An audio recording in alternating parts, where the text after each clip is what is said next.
Sisa satu pertandingan lagi di Europa League musim ini, yaitu partai final antara Sevilla versus Inter Milan. Kedua klub ini telah berjuang habis-habisan untuk bisa masuk ke partai final. Saya tidak ingin terlalu banyak membahas tentang pertandingan mereka mulai dari per-8 final, tapi saya perlu membahas pertandingan mereka di pertandingan sebelumnya, yaitu di semifinal. Sevilla bisa menang melawan MU padahal mereka ditekan habis-habisan. MU menciptakan belasan peluang on target. Tapi kekuatan Sevilla yang kita ketahui adalah mereka mampu mengalirkan bola atau passing lebih akurat dari tim-tim lain yang pernah saya lihat penampilannya di Europa League. Bahkan lebih baik daripada MU dalam urusan memberikan passing. Bagaimana cara mereka memberikan passing? Ini menarik juga jika teman-teman perhatikan cara mereka main, yaitu mereka lebih banyak melakukan horizontal passing, yaitu passing dari kiri ke kanan atau kanan ke kiri untuk mengubah aliran serangan mereka. Jadi ketika ada tim yang coba untuk mengubah aliran serangan mereka, ini juga akan menyulitkan dan membingungkan para pemain dari tim lawan untuk bisa mengantisipasi. Apalagi perpindahan dari satu zona ke zona lainnya itu dilakukan cukup cepat oleh para pemain Sevilla. Terus bagaimana dengan materi para pemain Sevilla? Ini yang cukup mengejutkan bahwa Sevilla memiliki begitu banyak pemain baru di skuad mereka musim ini. Ditambah juga dengan pelatih baru Julen Lopetegui. Tapi kekuatan atau kelebihan dari Julen Lopetegui adalah ia fokus pada konsep permainan. Tidak peduli siapa pemain yang akan ia turunkan, tapi ia memerlukan pemain-pemain yang bisa mengerti cara bermain yang ia inginkan dan juga yang memiliki karakter.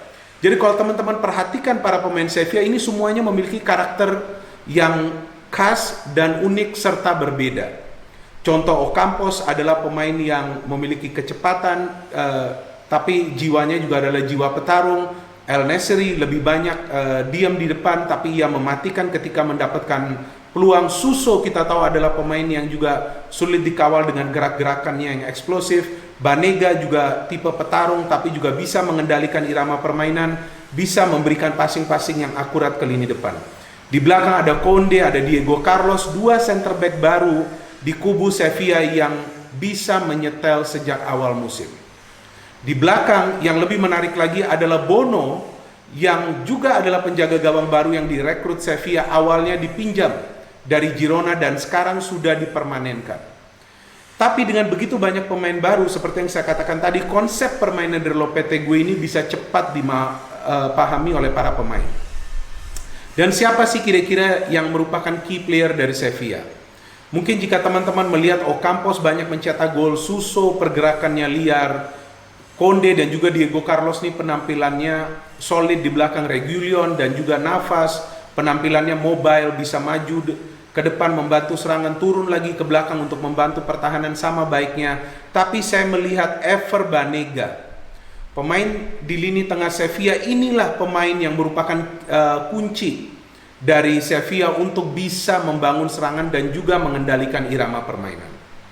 Dan kelebihan dari Ever Banega, selain tadi saya katakan ia adalah pengendali irama permainan dari Sevilla, ia bisa mengirimkan umpan-umpan ke lini depan. Visinya ini ya yang bisa saya kategorikan sebagai pemain yang memiliki kemampuan membaca aliran serangan dari timnya untuk bisa memberikan umpan-umpan yang akurat. Artinya ia tahu kemana ia harus memberikan umpan tersebut agar umpan yang ia lepas itu tidak sia-sia. Contoh kita lihat dalam game awal Sevilla, yaitu mulai dari per-8 final. Saya bicara mengenai per-8 final sedikit dulu. Melawan Roma, Banega memberikan 1 assist, menjadi man of the match. Ia banyak melepas umpan-umpan yang akurat. Game melawan Wolves, Ever Banega menjadi petarung di lini tengah. Ia tidak mau kalah dengan pressing-pressing yang dilakukan oleh para pemain Wolves. Ia juga yang memberikan umpan kepada Ocampos. Dalam game melawan MU, he did not give a pass. Tapi kalau teman-teman perhatikan, ia banyak menarik para pemain MU untuk keluar dari zonanya, seperti Pogba, seperti Mason Greenwood. Baru kemudian ia melepaskan umpan-umpan ke salah satu sektor sayap yang juga akurat semuanya. Memang man of the match adalah Bono di game melawan MU karena ia banyak melakukan save dari begitu banyak peluang yang diciptakan oleh MU. Jangan lupa juga Bono menyelamatkan penalti yang dieksekusi oleh Raul Jimenez pada pertandingan melawan Wolves. Jadi bisa kita katakan bahwa Sevilla memiliki materi pemain yang merata di setiap lini dan mereka menjalankan peran dan tugasnya sesuai dengan konsep yang diinginkan oleh Lopetegui, yaitu bermain efisien. Tidak terlalu banyak untuk bisa menguasai bola, tidak perlu juga banyak melakukan dribbling, tapi passing, itu pun horizontal, itu perlu mereka lakukan dalam setiap game. Dan itu juga bisa teman-teman perhatikan dalam 3 game terakhir Sevilla, umpan-umpan yang mereka lepaskan ini lebih banyak adalah long ball, tapi akurat. Artinya mereka sudah sering terapkan sistem permainan ini dalam sesi-sesi latihan mereka juga. So what about Internazionale Milan? Salah satu klub besar asal Italia. Kondisi mereka sama juga seperti Sevilla. Pelatih baru, banyak pemain baru, dan pelatih baru bisa menerapkan konsep permainan yang berhasil dengan pemain-pemain baru yang ia miliki, pemain-pemain pilihannya. Artinya Conte tahu siapa yang perlu ia pilih agar bisa menjalankan instruksinya di atas lapangan. Oke, so kondisinya sama seperti Sevilla. Bagaimana cara permainannya? Kalau saya melihat cara permainan Inter ini sedikit berbeda dari klub-klub asal Italia lainnya, yaitu pass and move. Passing bola cepat melakukan pergerakan, passing bola cepat melakukan pergerakan. Jadi ketika passingnya ini sudah dilakukan, ada pergerakan juga, ini juga bisa membingungkan para pemain-pemain oposisi. So, what type of defending they play? Mereka main sedikit high line of defense. Godin, Dragovic, atau juga Skriniar yang jika dimainkan, atau juga Bastoni lebih sering keluar dari zona defense untuk melakukan pressing hingga menuju ke lini tengah. Mereka perlu lakukan pressing itu agar siapapun pemain striker yang coba di feeding bola itu sudah bisa di lock terlebih dahulu pergerakannya. Itu bisa kalian lihat di game melawan Shakhtar Donetsk, bagaimana high line of defense dengan pressing agresif bisa mematikan para pemain Brazil asal Shakhtar. Sehingga memang Inter melakukan total sekitar 20 atau 21 kali foul dalam game tersebut. Itu berhasil taktik dari Antonio Conte. Kemudian bagaimana di lini depan? They have Lukaku, 33 gol secara total. Perlu 1 gol lagi untuk menyamai rekor dari Ronaldo yang berhasil membawa Inter juga menjadi juara di musim 97-98, yaitu Piala UEFA.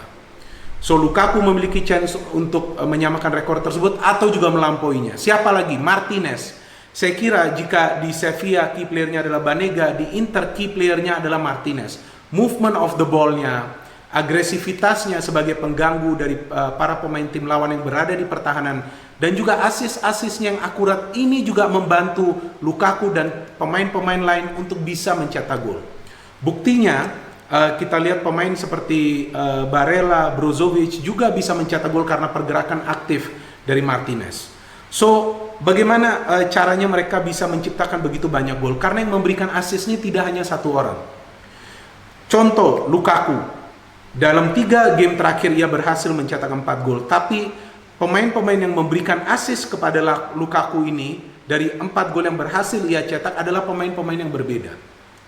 Tidak hanya dari lini tengah, pemain seperti Bastoni dan juga seperti Ashley yang pernah memberikan kontribusi dalam urusan asis, apakah itu ke Lukaku, ke Martinez, atau ke pemain lainnya. So bagaimana dengan experience?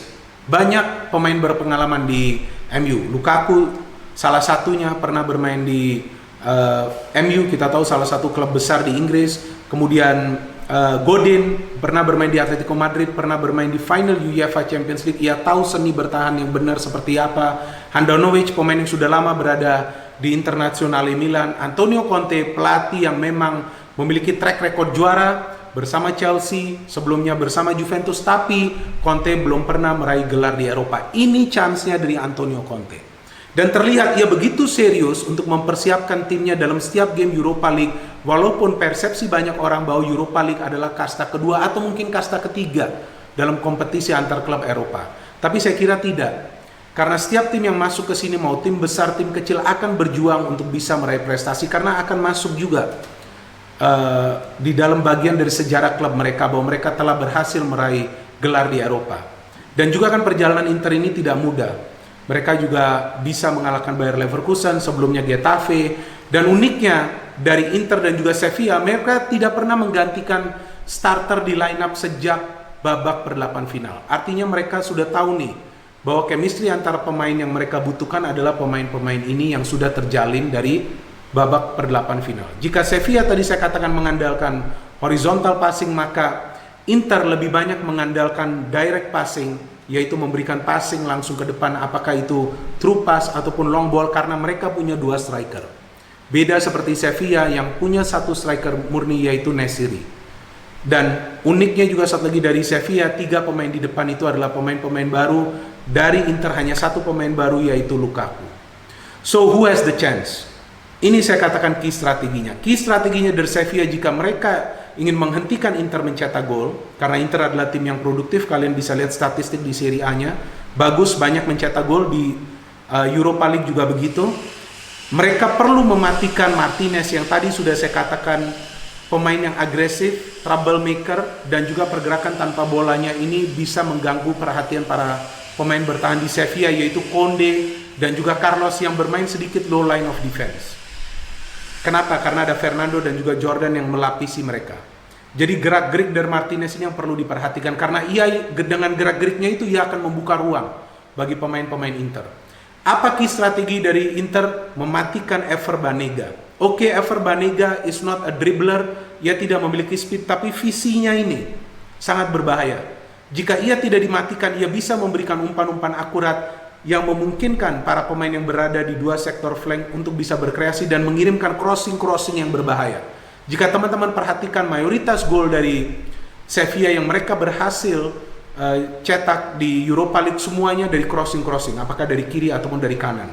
Melawan MU juga adalah crossing. Ocampos bahaya, kemudian kita tahu Suso juga bahaya melepaskan crossing-crossing tersebut. Ocampos juga bisa mendapatkan ruang kosong untuk mencetak gol. Pencetak gol terbanyak bagi Sevilla secara keseluruhan. So, setelah saya berbicara soal key strategi dari kedua tim, bagaimana kira-kira peluangnya? Peluangnya saya melihat di sini berada di kubu Inter Milan. Saya berbicara soal peluang, belum pasti. Jika mereka bisa memaksimalkan peran para pemain yang berada di tengah, dan spesifik saya katakan peran dari Brozovic dan juga Barella. Ini 2 pemain yang harus lebih aktif maju ke depan. Memang resikonya ada.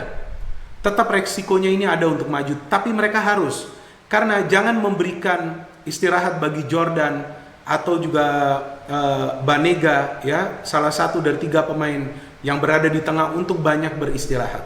Jadi mereka ini harus dipres yang dari tengah. Jadi bola-bola dari tengah ini sama sekali tidak boleh dibiarkan untuk keluar.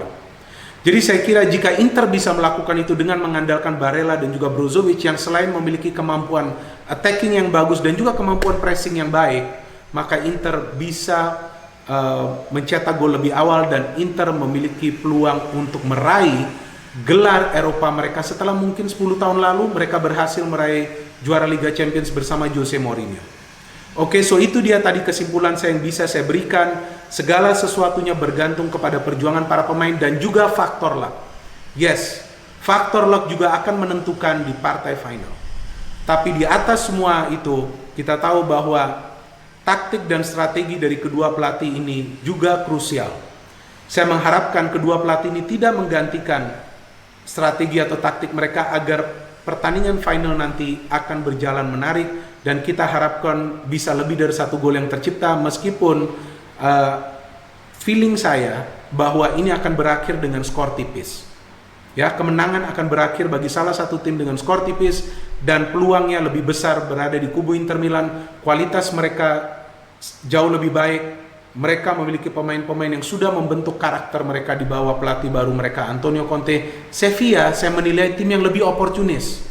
Tidak banyak peluang yang biasa mereka peroleh dalam setiap game, tapi mereka bisa memanfaatkan peluang-peluang tersebut untuk mencetak gol.